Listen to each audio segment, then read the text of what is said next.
En plena Alta Edad Media, una época de convulsas migraciones y de brutales guerras étnicas, nació una leyenda. Un relato de héroes, la historia de un poderoso rey, su fraternidad de nobles caballeros y su cruzada para construir un mundo perfecto. Pero, ¿la leyenda fue real? ¿Existieron esos héroes?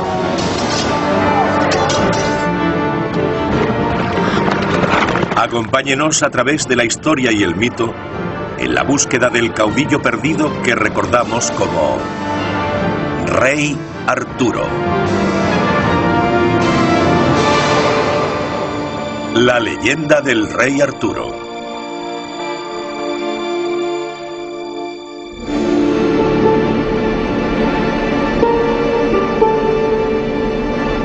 Durante más de un milenio, los bardos británicos han cantado al gran Arturo, el rey guerrero que unificó Gran Bretaña y creó el maravilloso reino de Camelot.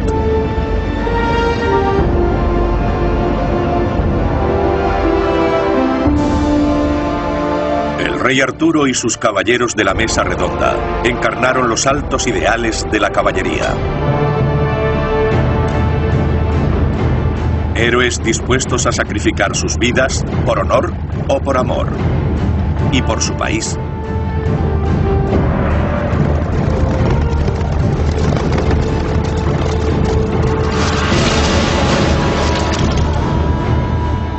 Su historia ha llegado a cada rincón del globo.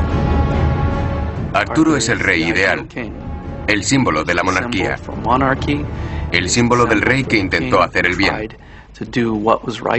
que con todo en contra luchó para crear una sociedad utópica, para crear Camelot en una época de violencia. Como las antiguas leyendas de Grecia o Roma, la historia de Camelot se ha ido forjando a lo largo de los siglos.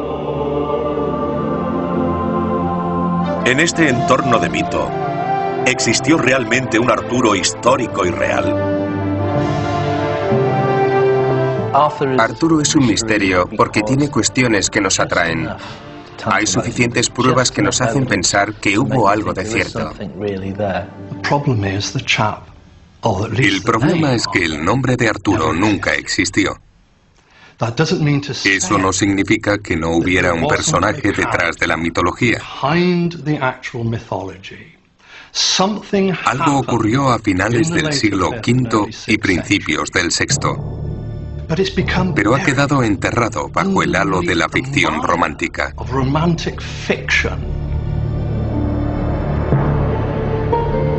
Nuestra búsqueda comienza en el año 1469, cuando un empobrecido caballero inglés se disponía a escribir la historia del mayor rey de Britania. Se llamaba Sir Thomas Malory. Su libro, Le Morte d'Arthur, consagraría para siempre la historia del rey Arturo. El relato de Malory comienza con una Britania dividida y sin líder. Los príncipes rivales están al borde de la guerra civil. Todos reclaman la corona del último rey, Uther Pendragon. Para resolver el conflicto, los príncipes se someten a una prueba mística. Todos tendrán la oportunidad de extraer la espada del rey. Uno tras otro lo intentan, pero todos fallan. Entonces, un joven se acerca a la espada. Ninguno sabe, y él mucho menos, que es el hijo y heredero del rey. Era el rey Arturo.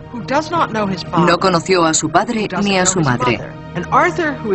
Arturo nació del obstinado deseo de un hombre que quería a una mujer que no podía tener. Al padre de Arturo, el rey Uther, le consumía la pasión por Igraine, esposa de otro poderoso príncipe britano. Para engañar a la esposa de su rival, el rey Uther hizo un pacto con el mago Merlín. Merlín transformó al rey para darle el aspecto del esposo de Igraine. Uther pudo así yacer con Igraine. Su hijo, concebido en adulterio y engaño, fue entregado a Merlín. El rey Uther moriría en los violentos conflictos posteriores, pero su heredero sobreviviría, hasta que un día pudo hacerse con una espada y con su destino.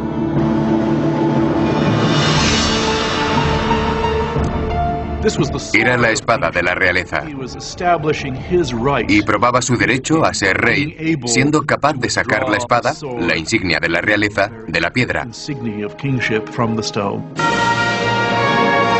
Y sería conocido para siempre como Rey Arturo. El libro de Malory cuenta cómo el joven rey lideró a sus leales caballeros en una victoriosa cruzada para unificar su fragmentado reino. Su corte se convirtió en una poderosa ciudadela, Camelot. Desposó a la princesa Ginebra. Y con la dote de la reina, Arturo recibió una gran mesa redonda. En la mesa redonda de Camelot, Arturo de Britania reunió a grandes héroes en un círculo de fraternidad. Sir Kay, Sir Bedivere, los hermanos Gareth y Gawain, Percival, Tristram, Galahad y sobre todo, el paradigma del caballero, Lancelot del Lago. Todos los caballeros europeos querían ir a la corte de Arturo a servir al más carismático de los reyes, el más ejemplar y admirable de los héroes. Los caballeros de la mesa redonda iluminaron el mundo con la gloria de sus gestas. Lucharon por los desvalidos, liberaron a los oprimidos, aplastaron a los perversos y depravados. Pero ningún caballero luchó más duro, amó con más intensidad y sufrió más que el poderoso Lancelot. Juró servir a su rey, pero su corazón pertenecía a la reina Ginebra. Su amor abriría la puerta a un caos total. La historia de Lancelot y Ginebra es tan fuerte y dolorosa que no hay forma de aunar la pasión amorosa de ambos con su fidelidad al rey. Según la leyenda, la lujuria también había consumido al propio rey. De joven, Arturo mantuvo relaciones con la mujer de otro hombre, Lady Morgana. Pero su pecado superó el simple adulterio, porque Morgana era su hermanastra. De su incestuosa unión nacería un hijo, el traidor Mordred. Con el tiempo, sus malvados planes destruirían a Arturo y su reino. Según el libro de Malory, el fin de Camelot comienza una trágica noche cuando Ginebra y Lancelot caen por fin víctimas de su pasión. Mordred les tiende una trampa. El gran héroe de Camelot debe luchar contra sus amigos caballeros para escapar con vida.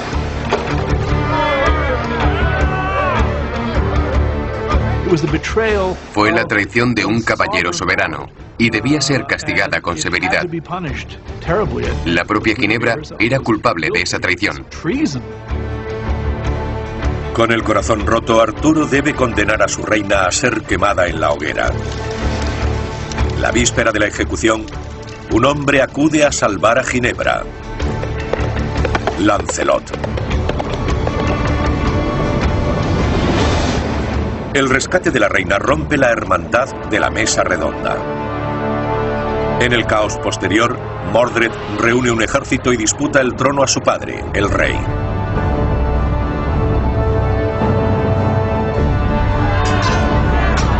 Una terrible batalla devora a los héroes de Britania. Los grandes caballeros de la mesa redonda mueren. Al final, solo quedan Arturo y Mordred. El rey y su hijo bastardo enfrentados en un duelo a muerte.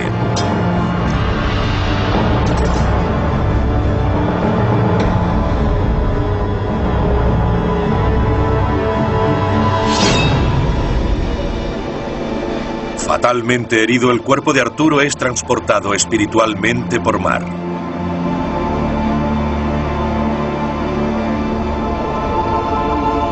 Dormirá en el tiempo en la isla de Avalón, ni vivo ni muerto, hasta que Britannia vuelva a necesitarle. Así termina la leyenda de Arturo, contada por Sir Thomas Malory a finales del siglo XV. El libro de Malory no es un cuento de hadas. Está basado en una historia milenaria que se remonta a la Britannia del siglo V. Pero los primeros documentos sobre Arturo no le llamaban rey. Y hasta los siglos XII y XIII estas historias no hacían mención de ninguna mesa redonda o de Camelot. A medida que nos remontamos en la historia, la figura de Arturo se hace cada vez más insignificante, menos importante. Si seguimos hacia atrás, llega un momento en que la única fuente que tenemos ni siquiera lo menciona. La gente del siglo XII creía que había existido y que seguía ejerciendo algún tipo de influencia política. Pero los historiadores que no creemos eso, ¿cómo descubrimos la procedencia de este Arturo? La historia del rey Arturo no es el relato de un solo hombre o un momento de la historia. Descubrir la verdad oculta tras la leyenda requiere una búsqueda en el tiempo para explorar cómo el gran icono del pueblo britano creció y evolucionó a lo largo de los años. La verdadera historia de Arturo es la historia de Britannia. La historia de cómo una isla céltica se convirtió en una provincia romana, en reino sajón, en territorio normando y finalmente en una nación unida y poderosa. En el centro de la búsqueda, más allá del mito de Camelot, yace el recuerdo de un antiguo príncipe guerrero, el héroe que salvó a Britannia en sus peores momentos, la edad de las tinieblas que siguió a la caída del Imperio Romano.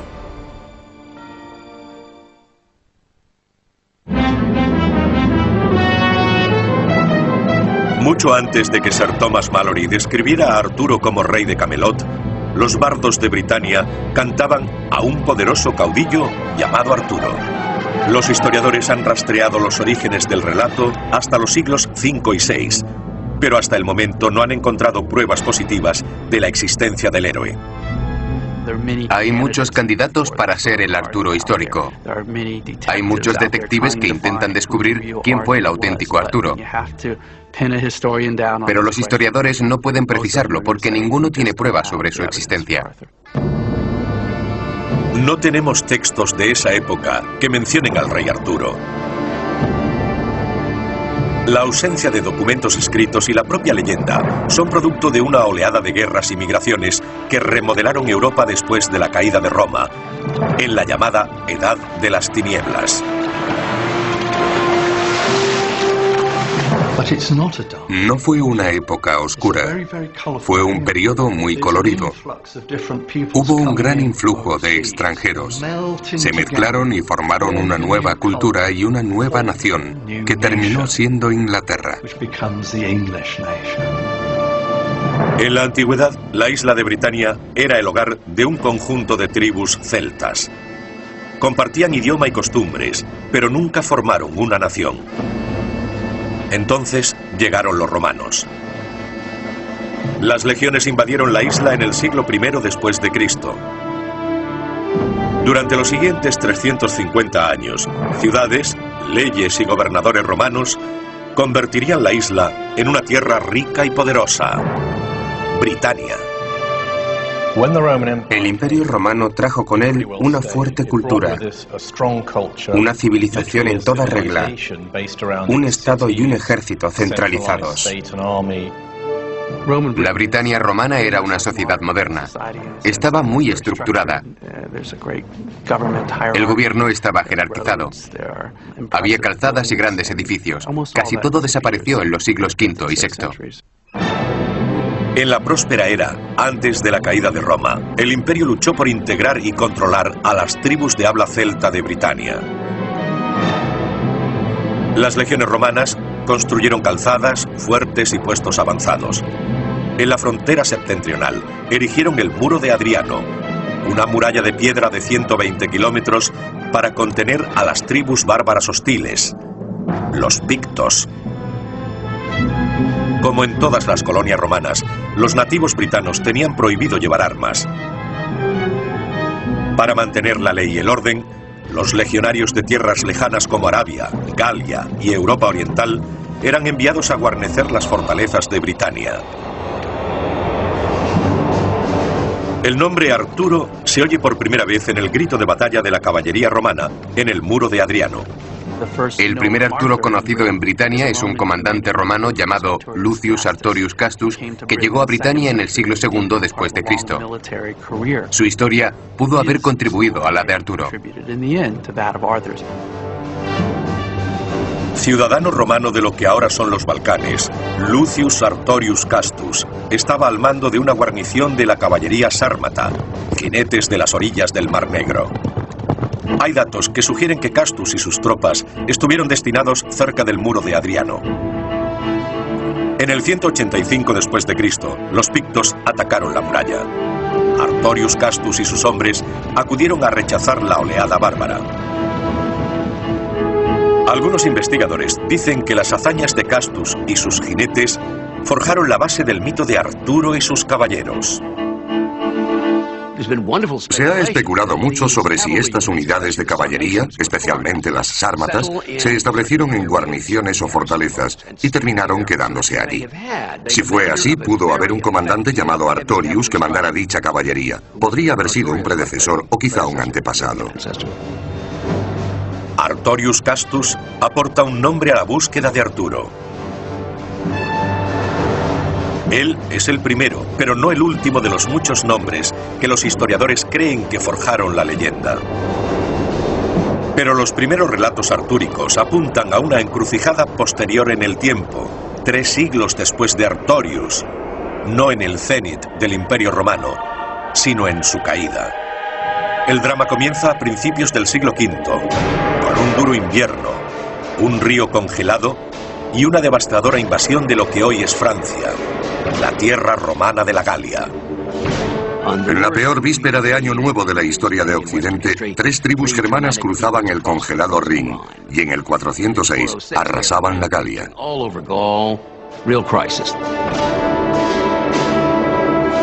Cuando las tribus de habla germana del este, los vándalos y sus aliados atacaban la Galia, las últimas legiones romanas en Britania huían de la isla para unirse a la batalla.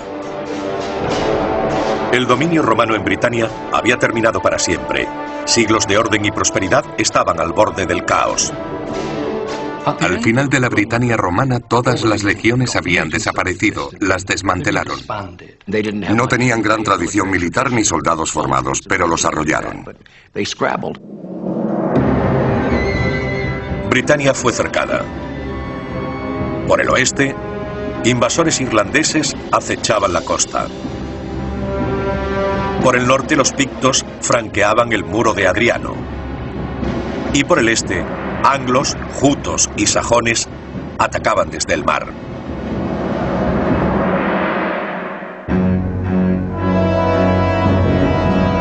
La historia de lo ocurrido quedó registrada en uno de los escasos documentos que se conservan de la época. Un apasionado sermón escrito por un airado clérigo británico, Gildas el Sabio. No se habían ido todavía los romanos cuando pictos y escoceses, como gusanos, salieron de sus agujeros con el calor del mediodía. Pero la historia de Gildas deja suelto un elemento crucial. Gildas no menciona a ningún Arturo. No existe en sus textos. Gildas aporta la historia de un país que suspiraba por un héroe. Britania, sitiada por los bárbaros y dividida por la guerra civil. Cuando Roma abandonó Britania, la provincia se fracturó en zonas tribales, escindiéndose en un mosaico de principados enfrentados. Según Gildas, Los nuevos señores feudales de Britania eran una plaga tan corrupta como los atacantes bárbaros. Britania tiene reyes, pero son tiranos. Tiene jueces, pero ni uno honrado, siempre explotando al inocente. Un tirano solía ser un usurpador que se hacía con el poder. Cuando la autoridad romana desapareció, los tiranos se dedicaron a ampliar ese poder tomando ciudades, regiones e incluso provincias.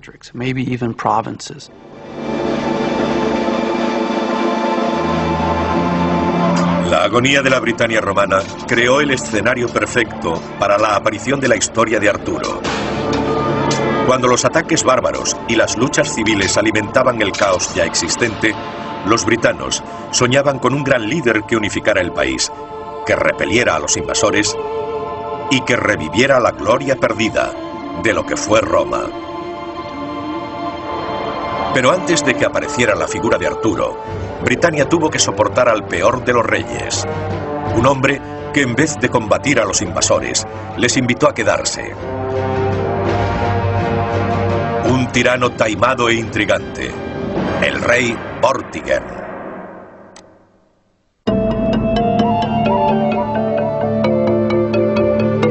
En nuestra búsqueda del rey Arturo, la senda nunca es recta ni clara.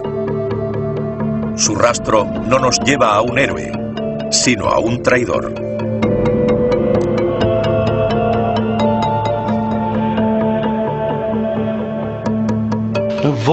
Vortigern no es un nombre, es un título que significa Superbus Tyrannus, el gran rey de los britanos.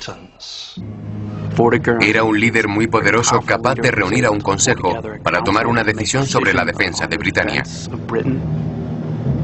Sin embargo, en la leyenda, se convierte en un personaje despreciado, en un tirano en el sentido negativo de la palabra. Los historiadores debaten sobre su nombre y la fecha en la que gobernó. Todos coinciden en que fue un poderoso terrateniente que se hizo con la poca autoridad central que quedó en la Britania del siglo V tras la caída del Imperio Romano.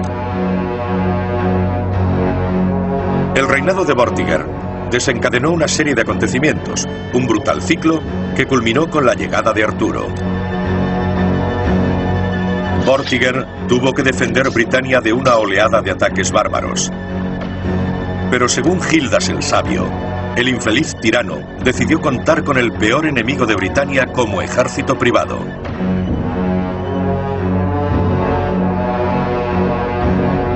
Vortigern selló el destino de Britania invitando a los sajones, una raza odiosa para Dios y los hombres, a repeler las invasiones de los pueblos del norte.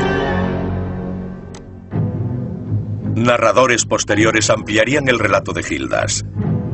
Según esas crónicas, Vortigern forjaría su ruinosa alianza con el más peligroso de los jefes bárbaros, Hengist, el legendario caudillo de los sajones.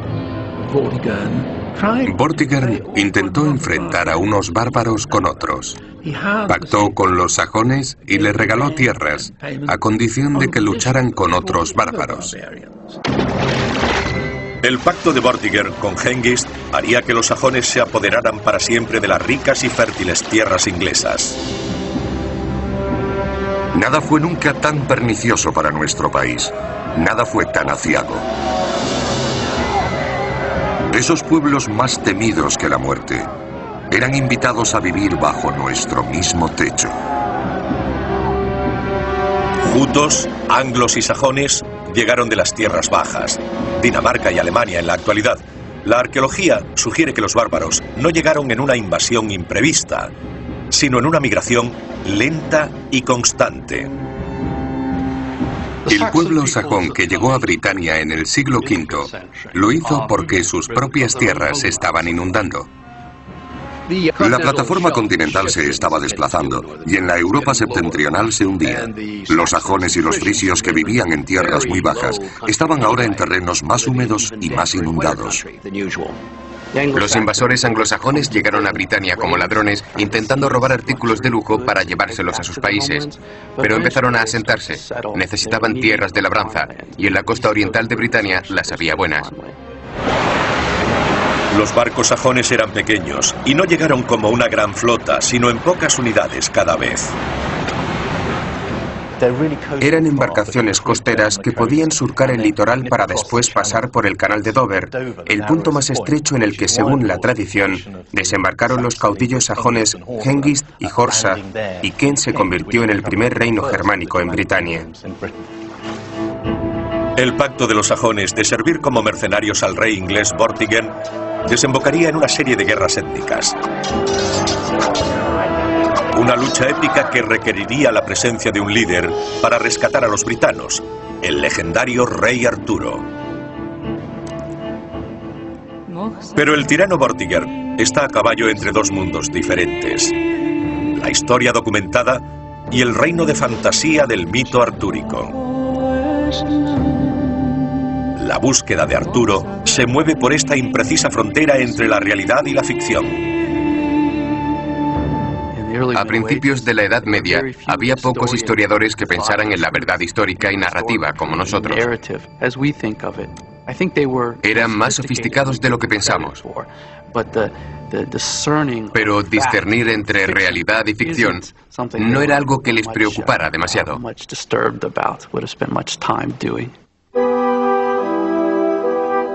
Cientos de años después, una misteriosa figura conocida como Nennius escribiría una historia cargada de mitos sobre los britanos.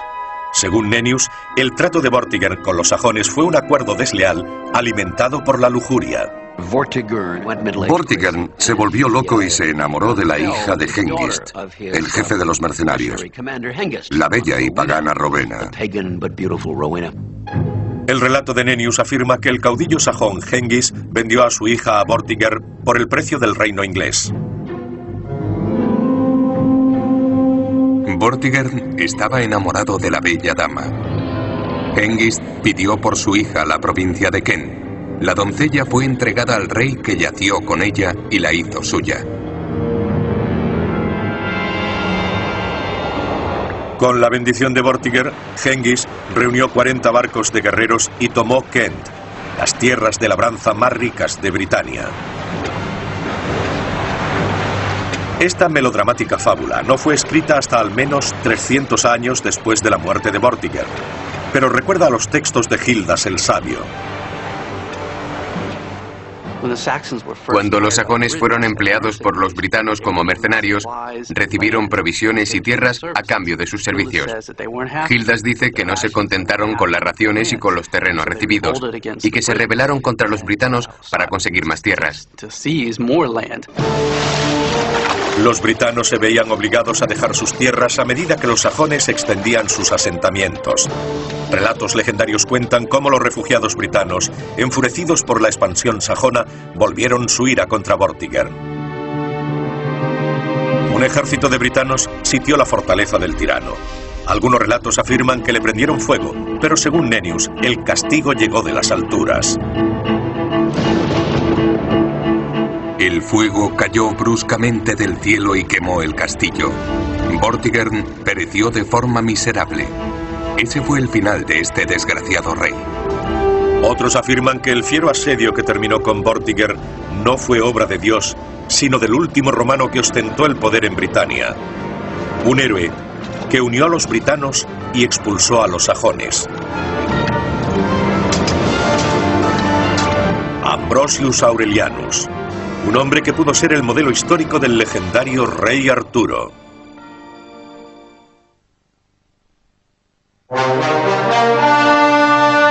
En la leyenda, Arturo ganó su corona en una prueba mágica. La espada en la piedra se convertiría en un icono de la unidad británica, el instrumento gracias al cual un príncipe honesto haría resurgir a una tierra destruida.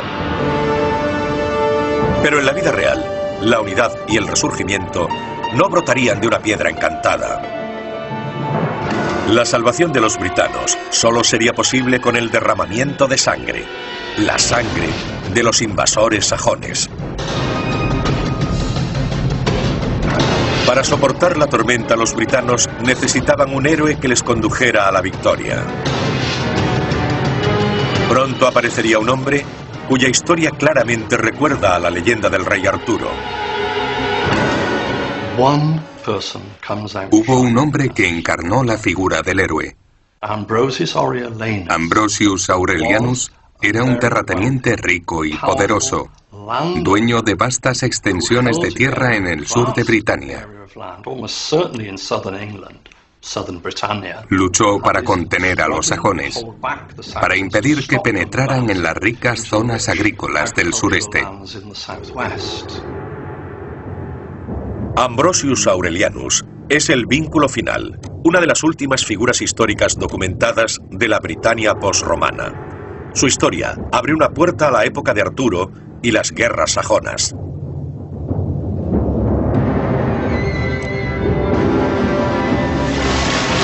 Hasta mediados del siglo V, el asentamiento anglosajón estuvo confinado a emplazamientos en la costa. Pero estos pequeños enclaves ampliaron sus fronteras al recibir a más colonos. A principios del siglo VI, las tribus germánicas eran dueñas de vastos territorios en toda la isla. Había una población en movimiento que migraba hacia Londres y hacia el oeste. Cada vez eran más. En el 449, el umbral de la germanización de la Baja Britania había alcanzado tal grado que la toma del poder se hizo inevitable. Los caudillos británicos, los llamados tiranos, no suponían una amenaza. En vez de unirse para luchar contra los sajones, los príncipes rivales se enfrentaron unos a otros. Los británicos solo podían soñar con un héroe que llegara en su defensa. El pueblo veía cómo era atacado por los germánicos. Veía la división existente en lo que había sido una provincia unida. Querían un héroe. Necesitaban luchar juntos. Si no se unían, caerían por separado. Divididos, los britanos cayeron en manos de sus enemigos. Gildas el Sabio registró la brutalidad de la expansión en el apogeo de las guerras sajonas. En medio de las calles yacen altas torres desmoronadas en el suelo, piedras de murallas, altares sagrados, fragmentos de cuerpos humanos cubiertos de sangre coagulada.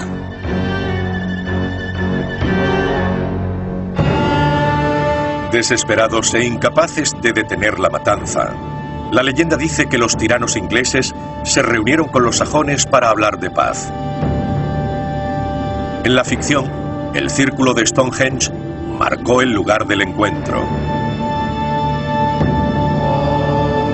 Aunque estas rocas llevan en pie miles de años antes de la era artúrica, la leyenda dice que Stonehenge fue erigido en el siglo V para marcar el gran acto de traición de las guerras sajonas.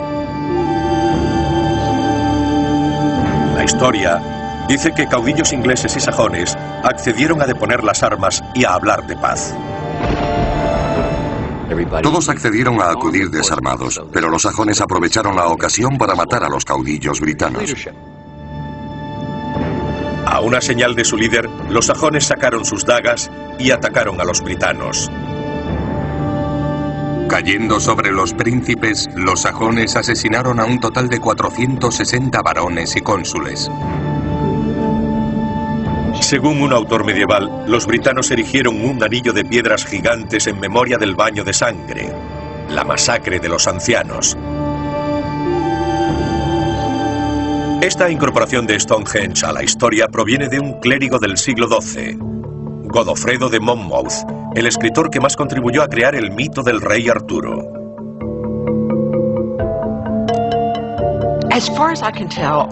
Por lo que sé, Arturo procedía de una pequeña calle de Oxford en la que vivió Godofredo de Monmouth hacia el 1130.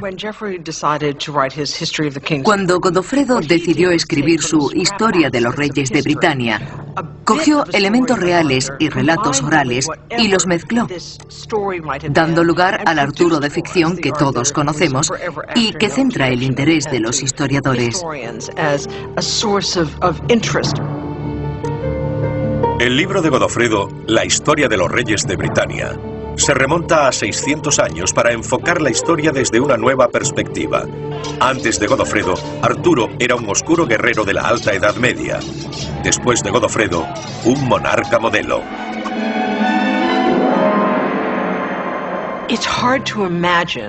En un mundo como el que vivimos, es difícil imaginar el gran impacto que debió tener el libro de Godofredo. Sabemos que terminó la historia entre 1136 y 1139. En 1150 había cientos de copias del manuscrito circulando por Europa. Es algo extraordinario para un manuscrito medieval de su extensión y complejidad. El libro de Godofredo se hizo tan popular y fue tan influyente que dictó la historia de Britania durante los siguientes 200 o 300 años. En el periodo medieval, incluso hubo quienes citaron el libro de Godofredo en el Parlamento porque era muy importante. El libro de Godofredo de Monmouth es el primer texto que conservamos que propone una historia completa para el legendario rey Arturo. También ilustra cómo la historia británica está entrelazada con los mitos celtas y con eternos hitos ingleses, como Stonehenge. Usó la obra de Gildas como base, pero a partir de ahí eligió lo que necesitaba para la suya y rechazó lo que le resultaba inservible. En la fábula medieval de Godofredo aparece un héroe que venga la masacre de los ancianos, el rey guerrero Arturo. Pero en la crónica de Gildas, escrita con la memoria viva de la época, el héroe no es Arturo, sino Ambrosius. Los pobres retazos de nuestra nación se levantaron en armas bajo el mando de Ambrosius Aurelianus, al que dejaron vivo por casualidad. Gildas se refiere a Ambrosius Aurelianus como el último de los romanos en Britania, cuya familia llevaba la púrpura. Es decir, que eran de alto rango. Era un caudillo militar. Puede que fuera el precursor de Arturo o alguien en torno al cual se construyó la leyenda. No sabemos mucho de él, pero sí que fue un líder importante de finales del siglo V. Algunos especialistas actuales creen que, como el último de los romanos, Ambrosius pudo haberse aprovechado de los viejos fuertes, calzadas y tácticas romanas para forjar una nueva tradición militar. El legado de este heroico jefe alcanzó tales cotas que su nombre está presente en todo el país. Hoy existen en Gran Bretaña lugares como Ambrosden, Amberley o Amesbury que parecen estar directamente relacionados con el nombre de Ambrosius. Algunos afirman que en su día pudieron ser emplazamientos militares. Ambrosius pudo usarlos para levantar una frontera ante la oleada de pueblos germánicos. Gildas registra la reunificación de los britanos bajo el mando de Ambrosius y la forma en que empezaron a tener victorias sobre los sajones. Gildas nos habla de la historia de un héroe que logró vencer a los sajones, mientras que Ambrosius es un antepasado, un aliado o un patrocinador de alguien a quien conocemos como Arturo, o simplemente otro nombre para la persona que conocemos como Arturo. Pero si Ambrosius es Arturo, su carrera se extendería desde la legendaria masacre de los ancianos en el siglo V hasta la batalla final de Arturo en el siglo VI, casi 100 años. Ambrosius no pudo vivir tanto tiempo para conseguir la paz. Habría muerto antes. Puede que estemos hablando de dos personas, Ambrosius el viejo y el joven. Sería una dinastía. En la mítica fábula de Godofredo de Monmouth, Ambrosius y Arturo proceden incluso del mismo árbol genealógico. Godofredo dice que Ambrosius es hermano de Uther Pendragon, el padre mítico de Arturo. En algún momento de principios del siglo VI, el poder de Ambrosius tuvo que pasar a un hombre más joven. Nos falta un personaje, posiblemente el que mantuvo el estandarte. Él transfirió su título a su heredero, y el heredero continuaría la lucha durante la siguiente generación. ¿Sería nuestro misterioso Arturo el heredero de Ambrosius Aurelianus? No puedo afirmarlo, pero hay una posibilidad de que sea así. Puede que nunca conozcamos su verdadero nombre, o si un hombre dio lugar al mito, pero sabemos dónde confluyen la leyenda de Arturo y la historia de Britania. El momento decisivo de las guerras sajonas, la batalla de Badon Hill.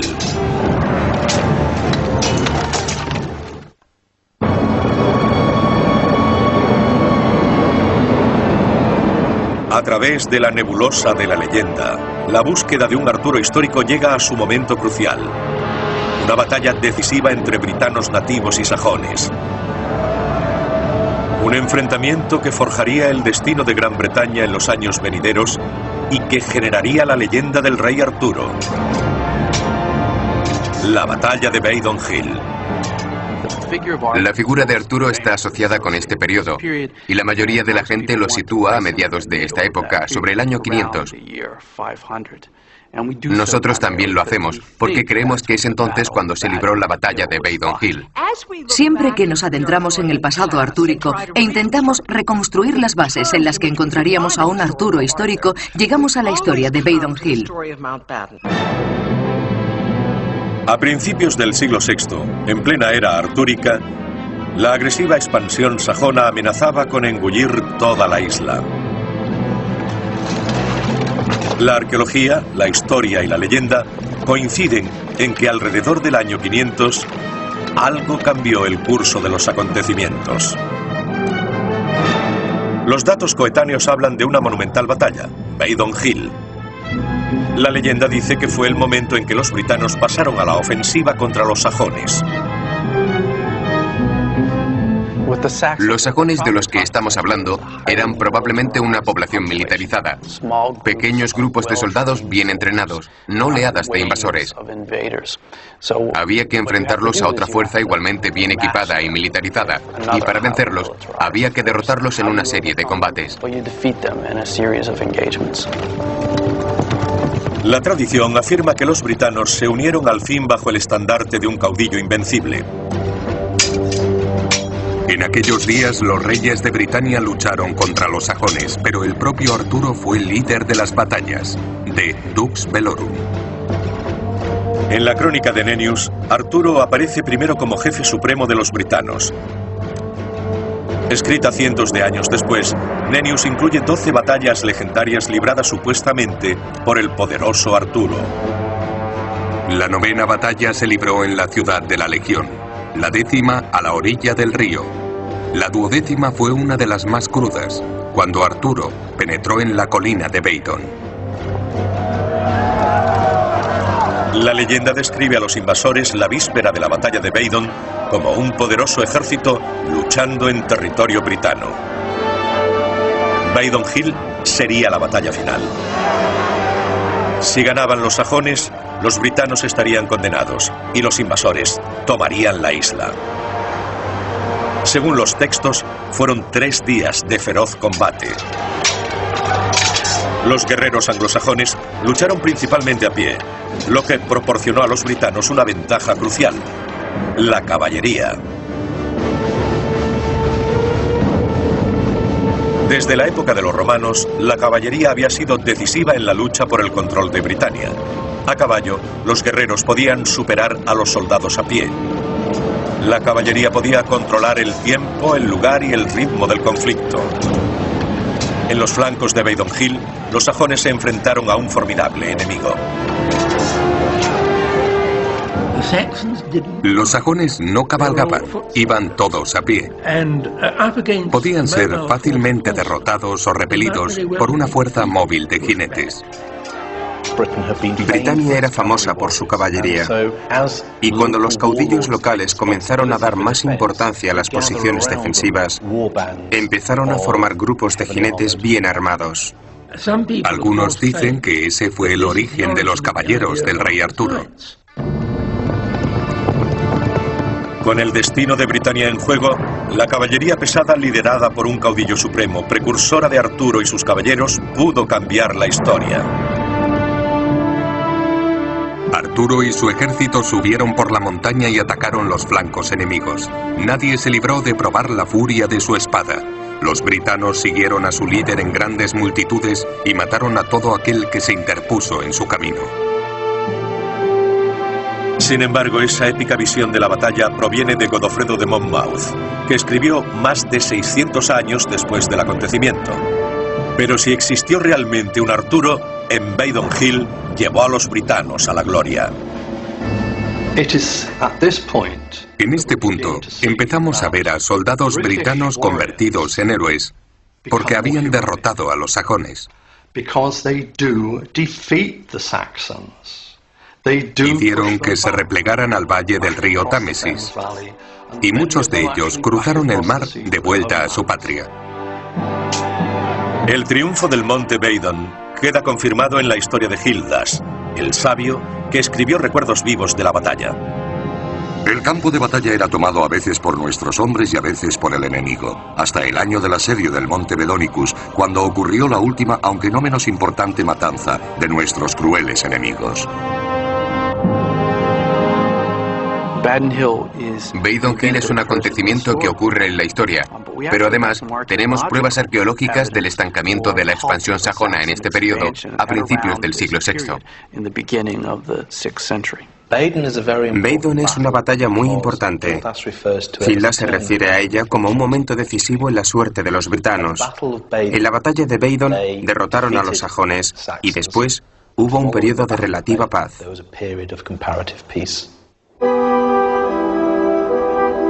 En el paisaje británico hay signos de que a principios del siglo VI, los britanos disfrutaron de una generación de prosperidad y seguridad. Hay pruebas arqueológicas e históricas de que los invasores germánicos vivieron allí a mediados del siglo VI. La frontera estaba consolidada en la parte sur del país. La arqueología ha revelado pruebas que confirmarían la historia,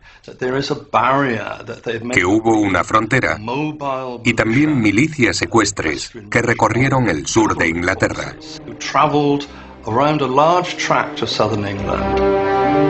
Si hubo un resurgimiento británico en el siglo VI, una era artúrica, ¿por qué se ha perdido la auténtica identidad del caudillo que guió a los britanos a la victoria? Una teoría apunta al propio nombre de Arturo, a los estandartes y títulos de los que hacían alarde los grandes guerreros. Arturo es un nombre que proviene de un título, no un nombre en sí mismo. Hay muchos títulos nobiliarios que empiezan por Art en los textos antiguos. Tenían que ver con un oso. Hubo algún personaje en la historia cuyo estandarte fue un oso y era conocido por eso. De Arth, la palabra céltica para oso, a Arturo, el rey, la leyenda pudo haber evolucionado a partir del recuerdo de un hombre que ni siquiera se llamaba Arturo.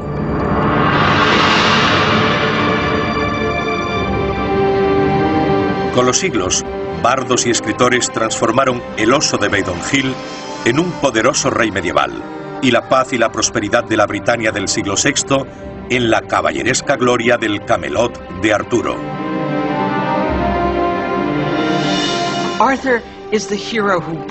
Arturo es el héroe que aúna la historia antigua con la caballerosidad moderna. Y son las dos cosas las que han marcado el legado literario de Arturo.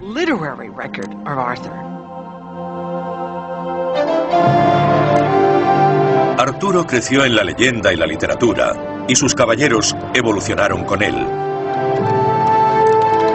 La imagen de sus armas, sus nombres, sus armaduras, reflejan la política y la tecnología de los tiempos cambiantes. En el siglo XII, los relatos de Arturo daban forma a la vida cotidiana en las cortes europeas. Un rey mítico y sus legendarios acompañantes se convirtieron en los modelos dominantes de la época, símbolos de una era caballeresca. El rey Arturo y sus caballeros de la mesa redonda.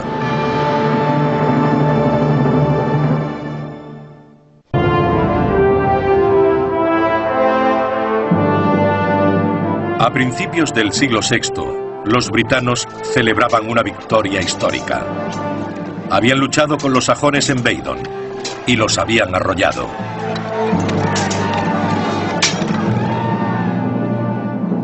Los mantendrían a raya durante la siguiente generación. Britania entró en un periodo de paz y prosperidad, una edad de oro que la leyenda atribuye a un hombre. Es una figura misteriosa que logra la estabilidad en Britania y que mantiene la paz durante una generación. En la oscuridad de la época aparecía una luz. La leyenda dice que aquel gran líder terminó siendo rey y fundó una comunidad ideal, Camelot, con su mesa redonda. Sirvió como modelo de gobierno benigno y bien estructurado. Con el tiempo, el héroe de Weydon Hill adquirió el legendario nombre de Arturo. Pero la historia escrita de este periodo no menciona las glorias de Camelot, la fraternidad de la mesa redonda, ni el amor de Lancelot y Ginebra, cautivadoras piedras de toque del mito artúrico. El Arturo que siempre nos ha fascinado es el que encontramos en la literatura. El que vive en un mundo de utopía, al que asociamos con la mesa redonda, con la pompa de la corte y lo caballeresco. No con una figura artúrica que pudo vivir en una choza en el siglo VI. ¿Cómo pasamos de un guerrero terrenal a las glorias etéreas de la leyenda? A través del mito. Contando una y otra vez relatos heroicos, los británicos remodelaron su pasado. Este viaje al mito comenzó cuando los caudillos de la Alta Edad Media britana desaprovecharon la oportunidad de conservar su patria. Los mismos britanos eran sus peores enemigos porque luchaban entre ellos. Cualquier posición defensiva contra los ánimos expansionistas de los reinos anglosajones estaba condenada a muerte. Y ese sentimiento de condenación estaba muy arraigado en la tradición artúrica. Gildas cuenta que después hubo una generación de paz en Britania. Fuera Arturo o Ambrosius el que consiguiera la paz, solo duró una generación. A finales del siglo VI, la fuerza o el personaje que unió a los britanos y los llevó a la victoria, el espíritu de Arturo, se había perdido. Britania era una zona destrozada políticamente. Había 7 reinos sajones y 10 o 12 reinos galeses. Había multitud de unidades locales del tamaño de un condado inglés actual. A finales del siglo VI, varios asentamientos anglosajones del siglo V se convirtieron en 7 poderosos reinos. Reinos como Wessex, Mercia y Kent extendieron su poder y crearon fuertes estados. Los jutos y los sajones regresaron. Ya no estaban Ambrosius ni Arturo para proteger a los britanos y los sajones ganaron. Mientras los tiranos britanos combatían, sajones, anglos y jutos se reagrupaban y buscaban alianzas. A principios del siglo VII, los reinos sajones estaban asentados en toda la isla. Los britanos nativos se vieron confinados al oeste, en lo que ahora es Gales y Cornualles. Otros huyeron de la isla cruzando el Canal de la Mancha al norte de Francia. Sin un líder que organizara una buena defensa, la orgullosa tierra de Britania se marchitaba y moría. Los sajones se afianzaron tanto en el país que se consideraban a sí mismos nativos. En el siglo X se habían unido para formar una nación, Inglaterra, la tierra de los anglosajones. Despreciaban a los britanos, calificándolos de intrusos. Galeses, la palabra sajona para extranjero. Los britanos, confinados en sus fortalezas del oeste, soñaban con la gloria pasada y con el rey que rechazó a los invasores. Los britanos que sobrevivieron en Gales y Cornualles, en el norte de Britania, añoraban la época en la que tenían el control de las islas. En casi todas las leyendas, esa época se manifiesta en la figura de Arturo. A medida que las generaciones transmitían la crónica de las victorias, el héroe de Badon Hill se fue convirtiendo en un guerrero invencible. Los bardos lo elogiaban y los monjes comenzaron a escribir su historia. Si nos remontamos a las primeras fuentes, a la primera parte del siglo IX, vemos que ya usaban a Arturo de forma legendaria. Arturo luchó en estas 12 batallas, resultó victorioso en todas ellas, y en una dio muerte a 960 guerreros en un día. Esa era la propaganda. Las familias nobles galesas con sueños de gloria reivindicaban el legado del héroe, remontaban sus orígenes a Arturo y ponían el nombre del rey a sus hijos. En las fuentes escritas de principios del periodo medieval, las familias aristocráticas de Britania llamaban a Arturo a sus príncipes y a los hijos de reyes.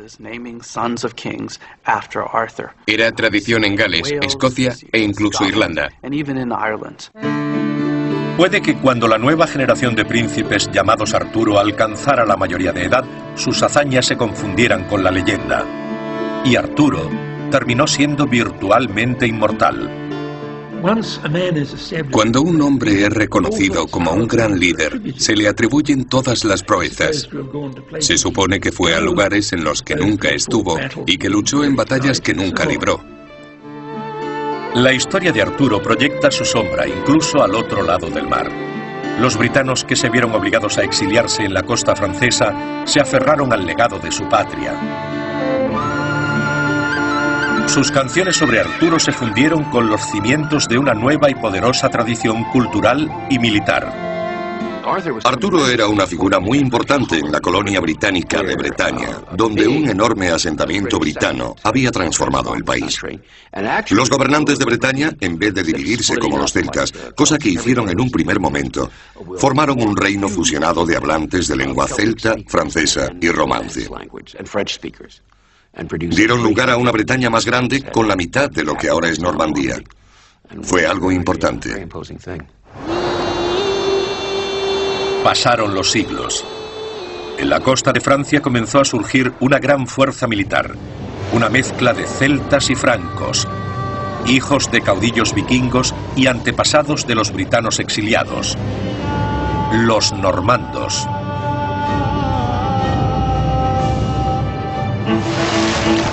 En el año 1066, Guillermo, el duque normando, puso sus miras en las riquezas de la Inglaterra sajona, al otro lado del canal. Sus tropas partieron hacia Inglaterra cantando a un príncipe que había humillado a los sajones 500 años antes. La leyenda de Arturo volvía a casa.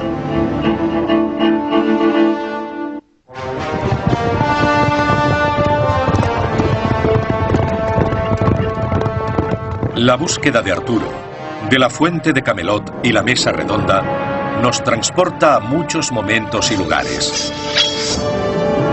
Las crónicas de Arturo surgen de sangrientas batallas como Badon Hill, de fortalezas inglesas en Gales y Cornualles, incluso del otro lado del canal, en las tierras normandas de Francia, donde los britanos en el exilio eran conocidos como bretones. Todos los mitos de diverso origen se fusionan en la historia de Arturo.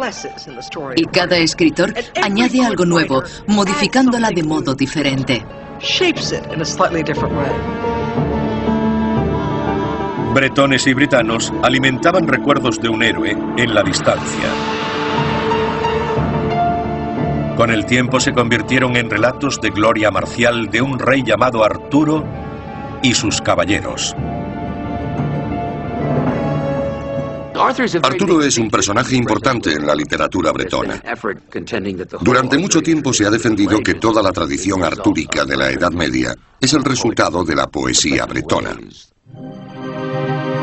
5 siglos después de Badon Hill, 400 años después de que los sajones se hicieran con el poder, la historia de Arturo y la historia de Britania